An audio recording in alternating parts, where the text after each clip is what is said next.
사랑하는 여인의 눈물을 외면한 젊은 왕의 침묵. 지금 이 순간 스크롤을 멈춰주세요.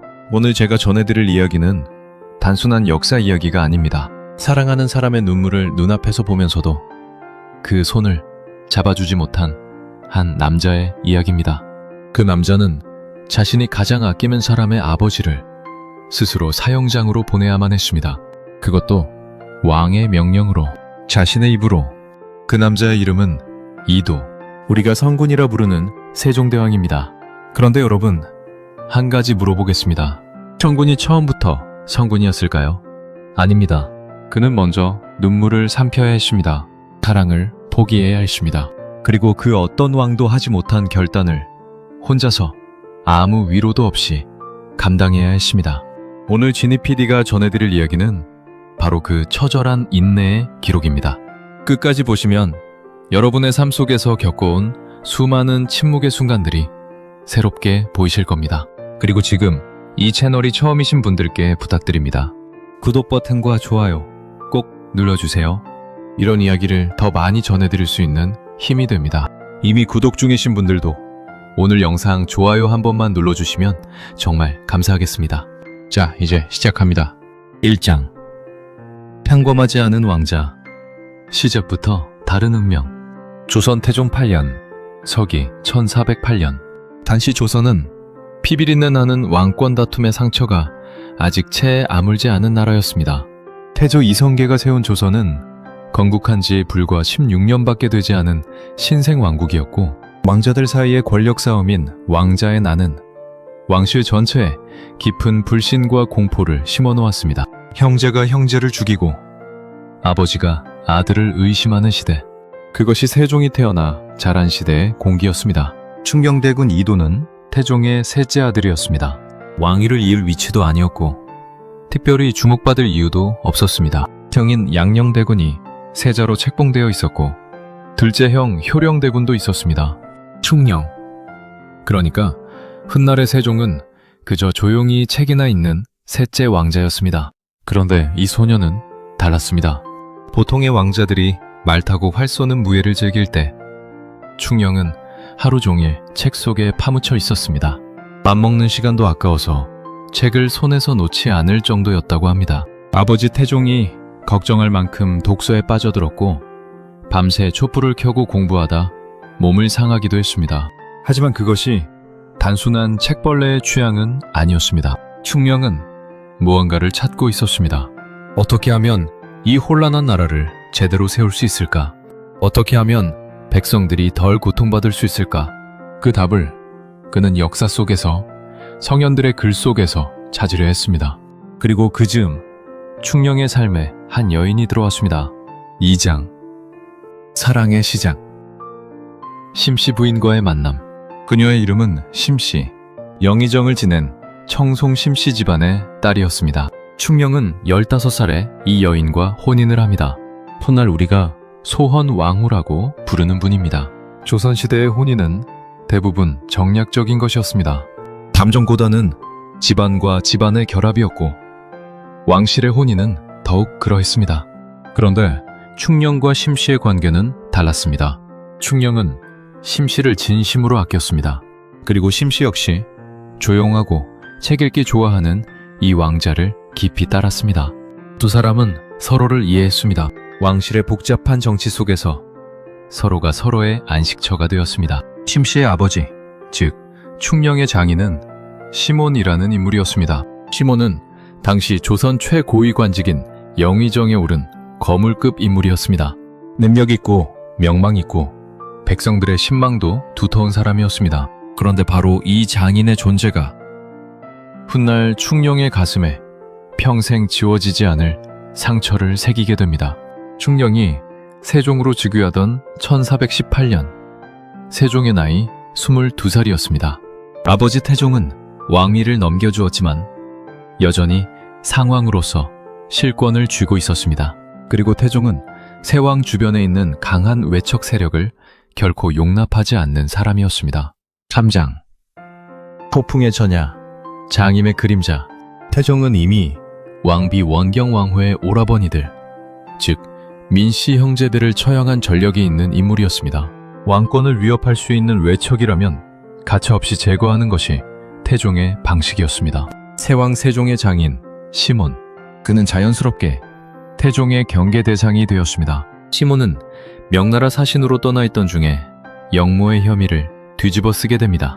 영모, 즉 왕을 배신하고 나라를 뒤엎으려 했다는 죄목이었습니다. 오늘날의 역사학자들은 이 영모 혐의가 얼마나 신빙성이 있는지에 대해 여전히 논란이 있다고 말합니다. 하지만 당시의 정치 논리 속에서 시몬은 빠져나올 수 없는 올가미에 걸리고 말았습니다. 그리고 이 모든 상황은 22살의 젊은 왕 세종 앞에 던져졌습니다. 생각해보세요. 살아가는 아내의 아버지가 영모죄로 잡혀왔습니다. 아내는 하루에도 몇 번씩 울며 남편에게 매달렸을 것입니다. 제발 아버지를 살려주세요. 그 눈물을 보는 세종의 마음이 어떠했을까요? 세종은 왕이었습니다.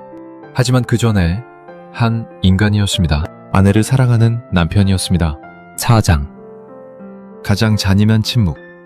세종의 선택.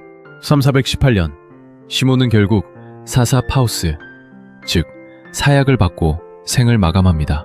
세종은 이것을 막지 않았습니다. 아니, 정확히 말하면 막을 수 없었습니다.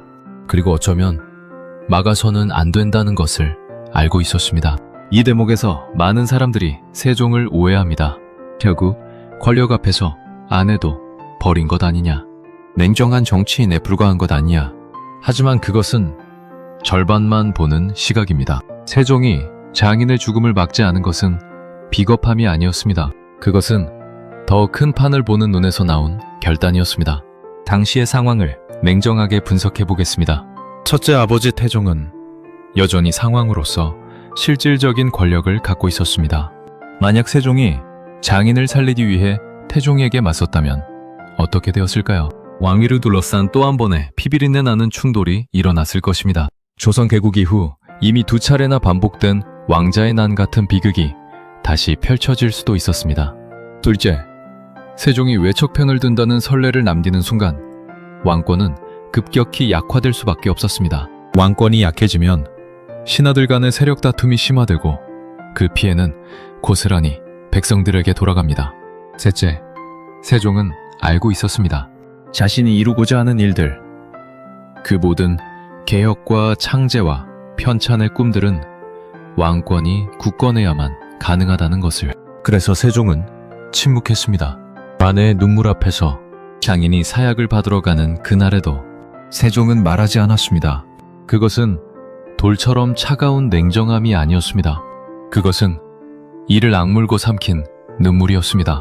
피가 나도록 손을 쥐어짠 인내였습니다. 왕이기 때문에, 남편이기 이전에 왕이기 때문에 감매해야만 했던 고통이었습니다. 5장. 소헌왕후의 눈물. 그녀도 버텼다. 소헌왕후 심씨의 이야기를 빼놓을 수 없습니다. 아버지를 잃은 그녀는 어떻게 되었을까요? 당시의 법에 따르면 영모죄인의 가족은 노비로 전락하거나 유배를 가는 것이 원칙이었습니다. 소헌왕후 역시 왕비의 자리에서 폐위될 위기에 처했습니다. 하지만 세종은 이것만큼은 막았습니다. 그것이 세종이 할 수 있는 최선이었습니다. 장인의 목숨을 살리지는 못했지만 아내의 자리는 지켰습니다. 아내에 대한 사랑과 예의를 그것으로 표현했습니다. 소헌왕후는 평생 남편 곁에서 조용히 내조했습니다. 아버지를 잃은 슬픔을 가슴 깊이 묻은 채 남편이 꿈꾸는 나라를 위해 함께 걸었습니다. 그녀 역시 세종 못지않은 인내와 품격을 지닌 사람이었습니다. 두 사람은 함께 울고 함께 참으며 함께 앞으로 걸어갔습니다. 역사는 세종의 업적을 기록하지만 그 업적 뒤에 소헌왕후의 눈물이 있었다는 것을 우리는 기억해야 합니다. 6장. 고통 이후의 각성. 세종, 비로소 왕이 되다. 장인의 죽음 이후 세종은 달라졌습니다. 아니, 더 정확히는 세종이 원래 갖고 있던 것들이 완전히 자신의 것으로 굳어졌습니다. 그는 이제 알았습니다. 왕의 자리란 특권이 아니라 책임이라는 것을. 좋은 것만 누리는 자리가 아니라 가장 쓰린 결정까지 혼자 감당해야 하는 자리라는 것을. 그리고 그 깨달음 위에서 세종의 위대한 업적들이 하나둘 피어나기 시작했습니다. 세종제위 32년. 이 기간 동안 조선은 어쩌면 한국 역사상 가장 빛나는 르네상스를 맞이합니다. 훈민정음 창제, 오늘날 우리가 쓰는 한글의 탄생입니다. 세종은 어리석은 백성이 말하고 싶어도 제 뜻을 펴지 못함을 불쌍히 여겨 스스로 글자를 만들었습니다. 학자들의 반대를 무릅쓰고 심지어 눈이 거의 멀어가는 건강 악화를 견디면서까지 이 일을 해냈습니다. 안구일구, 자경루, 추구기, 물시계와 해시계와 강우량 측정기, 이 모든 발명품들은 백성들의 삶을 편리하게 하기 위한 것이었습니다. 농사짓는 백성이 정확한 시간과 계절을 알아야 굶지 않는다는 것을 세종은 알았습니다. 삼강행실도, 농사직설, 향약집성방, 백성들이 윤리적으로 살고 농사를 잘 짓고 병이 났을 때 스스로 치료할 수 있도록 돕는 책들을 편찬하게 했습니다. 사군, 육진, 개척, 북방의 여진족을 몰아내고 오늘날 우리가 아는 한반도의 영토 기반을 확립했습니다. 이 모든 일들이 단 한 사람의 치세에 이루어졌습니다. 어떻게 이것이 가능했을까요? 7장 세종의 리더십 비밀. 완벽함이 아닌 책임감. 세종의 위대함은 그가 완벽한 사람이었기 때문이 아닙니다. 세종은 건강이 매우 좋지 않았습니다. 당뇨, 눈병, 종기 등 여러 질환에 시달렸습니다. 말년에는 거의 눈이 보이지 않는 상태에서도 집현전 학자들과 함께 한글을 완성했습니다. 세종은 고민이 많은 사람이었습니다. 결정을 내릴 때 신하들의 의견을 무시하지 않았습니다. 무려 수백 번에 걸쳐 토론하고 묻고 다시 생각하는 것으로 유명했습니다. 세종은 완벽한 왕이 아니라 가장 책임감 있는 왕이었습니다. 그의 리더십의 핵심은 딱 하나입니다. 내가 힘들어도 백성이 편해야 한다. 장인의 죽음도, 아내의 눈물도, 자신의 건강도, 그 모든 것을 감수하면서 세종이 지키려 한 것은 결국 백성이었습니다. 그것이 성군의 정의입니다. 성군은 하늘에서 내려온 완벽한 인간이 아닙니다. 성군은 가장 아픈 자리에 앉아서도 가장 먼 곳을 바라보는 사람입니다. 8장 상처가 지혜가 되는 순간. 이 이야기를 드라마적으로 다시 한번 들여다보겠습니다. 모든 위대한 이야기에는 공통된 구조가 있습니다. 바로 영웅의 여정입니다. 영웅은 처음에 평범한 세계에 삽니다. 충녕대군이 그러했습니다. 셋째 왕자로 태어나 책을 읽고 사랑하는 아내와 소박하게 살아가는 삶. 그러다 어느 날 세계가 흔들립니다. 왕위에 오르고 장인이 죽고 아내가 울고 아버지 태종의 맹정한 시선과 마주합니다. 영웅은 가장 어두운 곳을 통과합니다. 세종에게 그것은 침묵의 시간이었습니다. 아무것도 할 수 없는 것처럼 보였던 그 시간. 사실 그 침묵 속에서 세종은 스스로를 단련하고 있었습니다. 그리고 영웅은 변화한 모습으로 돌아옵니다. 세종은 달라진 왕으로 돌아왔습니다. 개인의 슬픔을 삼킨 자리에 백성을 향한 더 큰 사랑이 자라났습니다. 훈민정음은 그 사랑의 결정체입니다. 내 백성이 글을 읽지 못하면 내가 글자를 만들겠다. 이 한마디 안에 장인을 잃고 아내의 눈물을 삼켜야 했던 그 젊은 왕의 모든 고통이 승화되어 있습니다. 고통이 지혜가 되고 상처가 사랑이 되는 것. 그것이 세종의 이야기가 600년이 지난 오늘도 우리를 울리는 이유입니다. 9장 오늘을 사는 우리에게 세종이 건네는 말. 여러분, 지금 여러분의 삶 속에도 세종의 침묵 같은 순간들이 있지 않으셨습니까? 가족을 위해 하고 싶은 말을 참아야 했던 순간, 내가 옳다고 생각하지만 더 큰 것을 위해 한 발 물러서야 했던 순간, 사랑하는 사람이 아파하는 것을 곁에서 지켜보면서도 어찌할 수 없었던 그 무력한 시간들. 그 침묵이 비겁한 것이 아닐 수도 있습니다. 그 참음이 나약한 것이 아닐 수도 있습니다. 어쩌면 그것이 더 큰 것을 위한, 더 먼 것을 향한 가장 성숙한 선택이었을 수도 있습니다. 세종은 우리에게 말합니다. 지금 네가 삼키는 눈물이 훗날 꽃이 된다. 50대, 60대 혹은 그 이상을 살아오신 분들이라면 더욱 깊이 공감하시리라 생각합니다. 우리의 인생에서 가장 아팠던 순간들이 결국 우리를 가장 단단하게 만들었다는 것을. 자식을 위해, 부모를 위해 사랑하는 사람을 위해 참아왔던 그 시간들, 그것들이 모여 지금의 여러분을 만들었습니다. 그것이 바로 성인 정른의 의미입니다. 단순히 나이를 먹는 것이 아니라 고통을 통해 깊어지는 것. 10장. 세종의 마지막, 그래도 남긴 것들. 세종은 1450년 54세의 나이로 세상을 떠났습니다. 재위 32년.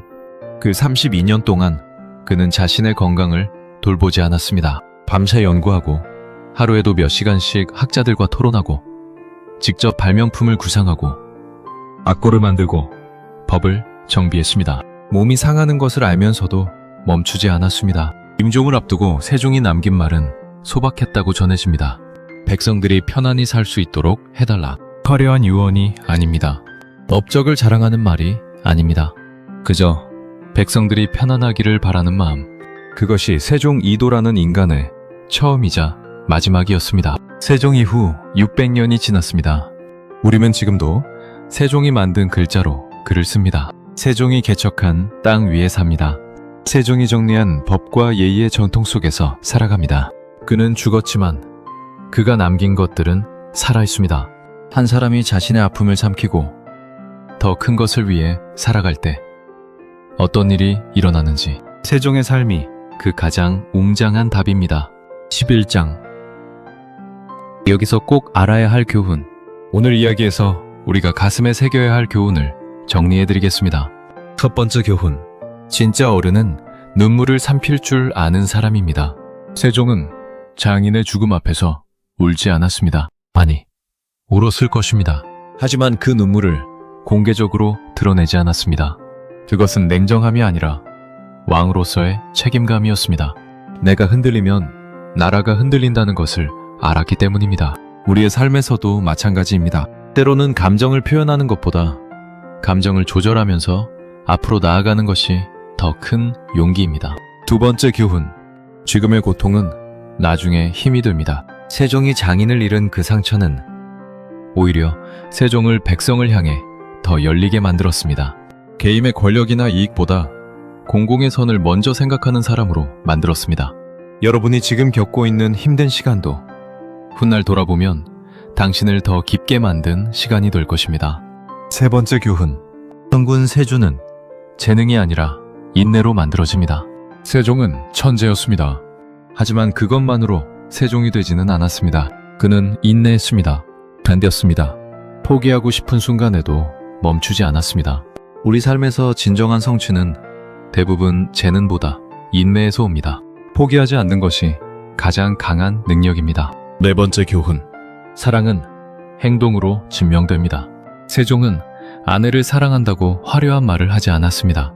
하지만 아내의 자리를 지켰습니다. 아내가 원하는 세상, 백성이 편안한 세상을 만들기 위해 평생을 바쳤습니다.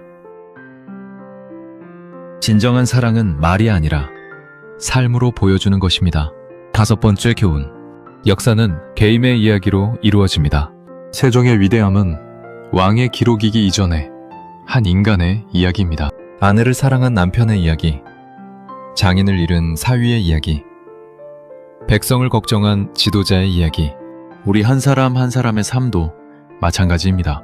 우리가 어떻게 살았느냐가 우리 가족과 우리 주변 사람들의 역사를 만듭니다. 마무리. 지니 PD의 말. 사랑하는 여인의 눈물을 외면하고 장인을 처형장으로 보낸 젊은 왕의 잔인한 침묵. 그것은 비겁함이 아니라 더 큰 슬픔을 막고 백성들을 위해 스스로 삼킨 눈물이었습니다. 어쩌면 성군이라는 칭호는 이 처절한 인내의 시간 뒤에 얻어진 것일지도 모릅니다. 여러분의 삶에서도 그런 시간이 있었을 것입니다. 말하지 못하고 참아야 했던 시간, 사랑하면서도 외면해야 했던 순간, 그 모든 시간이 헛되지 않았습니다. 그것들이 오늘의 여러분을 만들었으니까요. 세종의 이야기는 왕의 이야기가 아닙니다. 고통을 통해 더 큰 사람이 된 모든 인간의 이야기입니다. 오늘 지니 PD가 전해드린 역사의 지혜, 여러분의 생각은 어떠신가요? 댓글로 여러분의 이야기를 들려주세요. 살면서 가장 힘들었지만 그래서 가장 단단해진 순간이 언제였는지 저도 여러분의 이야기가 듣고 싶습니다. 그리고 아직 구독하지 않으신 분들 지금 구독 버튼 꼭 눌러주세요. 좋아요도 함께 눌러주시면 더 많은 분들께 이런 이야기를 전할 수 있습니다. 여러분의 클릭 하나가 누군가에게는 큰 위로가 됩니다.